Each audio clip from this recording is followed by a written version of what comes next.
Alright folks, this is Brad again. This is my 17th month hair update video. That's 17 months from completely bald, if you haven't seen any of my last videos. There are a couple things I wanted to touch on this month. The first of which happens to be, again, if you haven't seen any of my last videos, I did mention in one of them that this year, for the first time, I tried to make my way being self-employed. And although I didn't do too bad, I definitely didn't make enough money to pull in a full-time income. So since about midsummer, I have been looking for jobs and interviewing at jobs. I did take one job that's seasonal and isn't going to be lasting very long, so I'm still looking for other jobs. That being said, I have yet to come across anybody who's offered me a job contingent upon me cutting my hair. But I can tell you right now that if that were to happen, I would tell them no. And I'm also here to recommend that you do the same thing. If you're applying for a job and the company gives you a job offer contingent upon you cutting your hair, I recommend you just telling them no thank you and go and find some other place to work. Because if you do that, what are you going to do next? Are you going to change your sexual orientation for the job? Are you going to get a sex change for the job? Are you going to concede that your name is Toby for them if they want you to? I mean, you know, what else are you going to do? To me, it's just not worth it. You know, I'd almost rather be, homeless on the street, digging through dumpsters for food than to basically sell every part of who I am just for money for people that I don't even want to work for and probably won't even like. So, yeah, I mean, nobody yet has asked me to cut my hair, and I possibly have not gotten hired because of my hair, but you know what? I don't care. If they can't see that I'm a good salesman and that I have exceptional customer service and sales skills and techniques and presentation skills and all that, if they can't hire me for that and they're just too focused on my hair, maybe I'm some crazy nonconformist or something, if they're going to be that focused on my hair and not hire me for my abilities, then I probably don't want to work for them anyway. So it works out for both of us. The other thing I did want to mention is, obviously, everybody who's watching this right now that is growing your hair or has grown your hair or is considering growing your hair out, most likely you would be a guy. If you're a woman watching this, I probably don't know what to tell you. And I probably don't know anything that you don't already know anyway, so it's pointless. But if you're a guy watching this and you're thinking about growing your hair out, you'll probably hear a lot about the awkward stage. And let me tell you something. I'm aware that it exists, that point where you can't do much with your hair, but it never bothered me. I've never had any issues with this. It was never like, oh boy, I gotta go a few more months before I can do this with my hair or that with my hair. It's been a journey the whole time. It's been a fun journey. I've enjoyed it the entire time. To me, the awkward stage was just kind of the mid-length stage, and it wasn't really awkward for me in any way. Nobody's made any derogatory comments about my hair. Hardly anybody's even made any positive comments about my hair. I just feel like most people probably don't care enough to even notice it.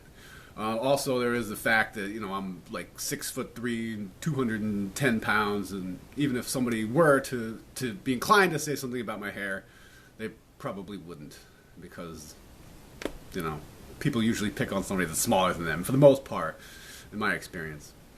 So yeah, I mean, if you're thinking about growing your hair out and you're concerned about the awkward stage, don't be. Just like anything in life, there's steps to the journey, and all of them are important and valuable and integral in some way or another. There's always something to learn from any of the steps on any journey, essentially. So yeah, I mean, the awkward stage really hasn't been awkward. I've loved the whole journey the whole time.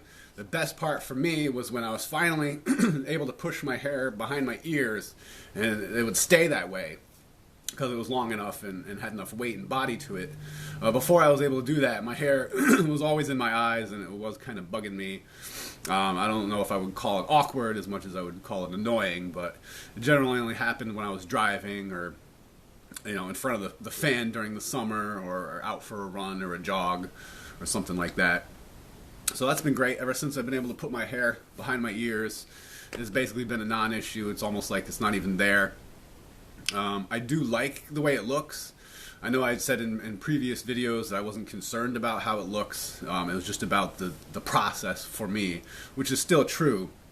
But I do like the way it looks. And coming from somebody who kept their hair very short for a very long time, I liked the way it looked.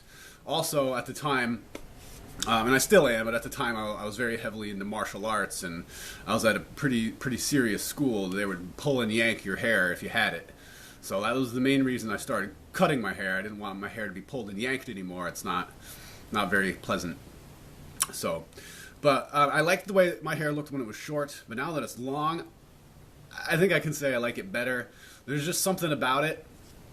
I don't know. There's something about it. I really like it. I feel like even if people aren't saying anything about it, I do feel like some people do notice it.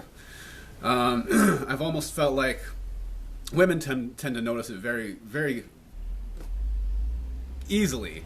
And I don't know if it's something good or bad, who knows what they're thinking, but I've noticed women do tend to look at it. I guess maybe it's just because there's not a lot of guys out there with long hair at present, but it's pretty much all I have to say for this month. I'll give you a look at the hair.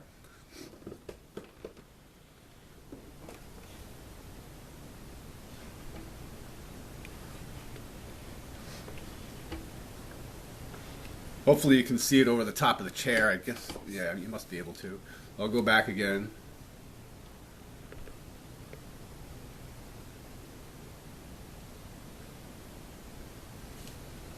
I like it. I'm enjoying it. I got a hair tie right here. Can't quite put it all back in yet. Even when I do it, tie it up kind of high up to try to get all the bangs and everything up front. It's still just not quite long enough. So I'm thinking another month or two on that before I can get it into ponytail.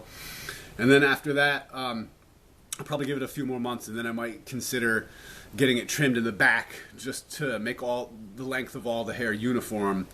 Make it look better. Because right now in the back, you can probably tell it's a lot longer than the rest of it.